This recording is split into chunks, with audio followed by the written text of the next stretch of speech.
পেট ভরাতে পারল না বুড়ি।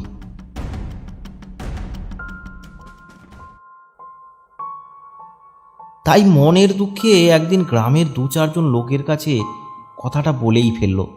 জানো বাবারা, আমার 4 জনের রান্না একসঙ্গে রেঁধে খেয়েও পেট ভরে না।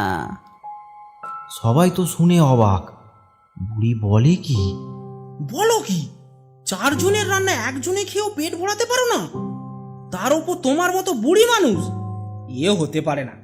নিরাপদ মাস্টার এই গ্রামেরই পাঠশালার গুরুমশাই ছিলেন। তিনি বললেন, আচ্ছা দেখবো বুড়ি তুমি কত বড় খাইয়ে। আজ তুমি ভিক্ষে বেরিও না, আমার ঘরে এসো, আজ তোমার নেমন্তন্ন। দেখবো তুমি কত খাও। বুড়ির তো আনন্দ আর ধরে না।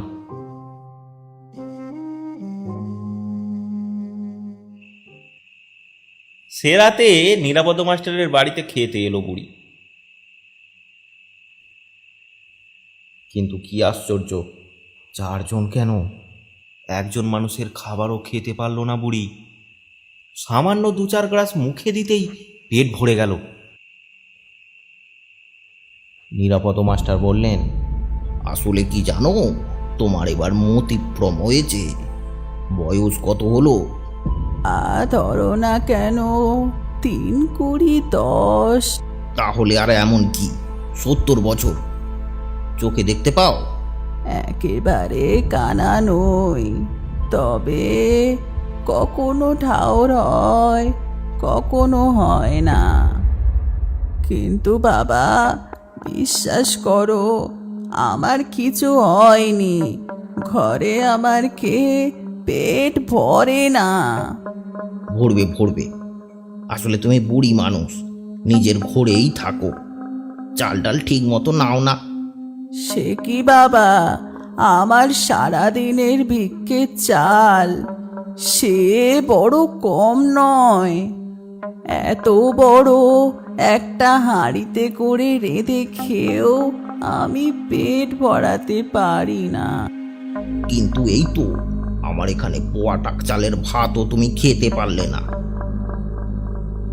বুড়ি আর কি করে, ঘরে ফিরে এসে মাটির দাওয়ায় আঁচল বিছিয়ে শুয়ে নানা রকম চিন্তা ভাবনা করতে করতে ঘুমিয়ে পড়ল।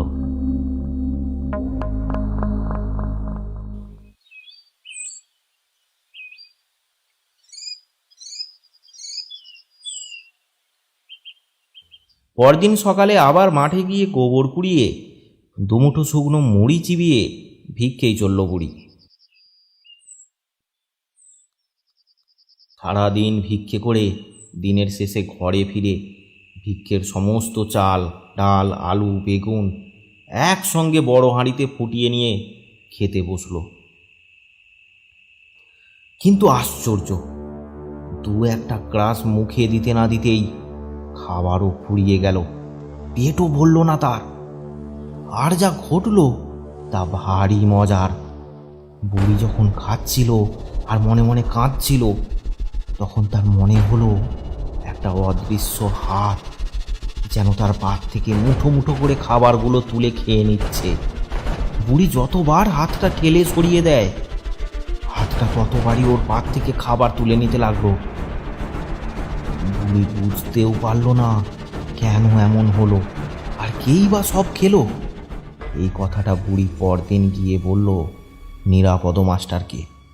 বাবা নিরাপদ, জানো, কাল রাতে খাবার সময় মনে হলো একটা হাত যেন আমার পাত থেকে মুঠো মুঠো করে খাবার তুলে খেয়ে নিচ্ছে।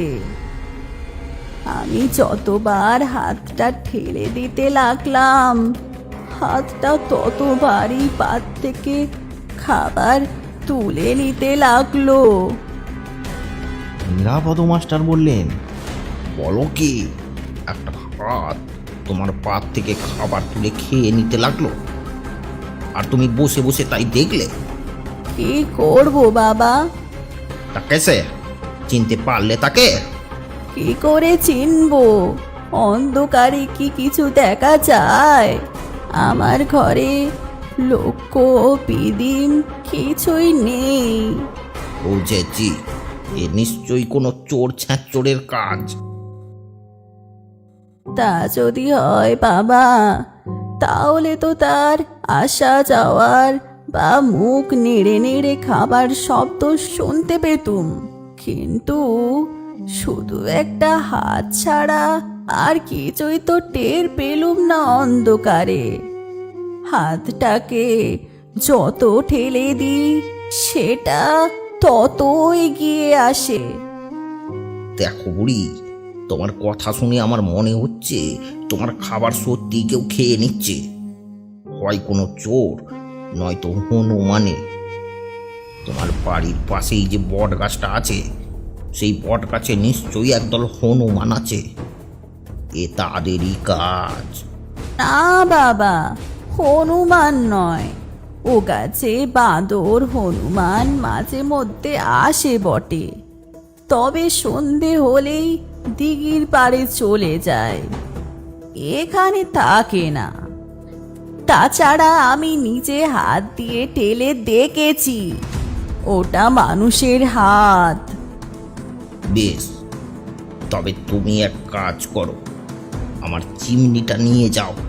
ওটা জেলে রেখে আজ রাত্রে খেতে বসে দেখো, দেখি কে কিভাবে আসবে।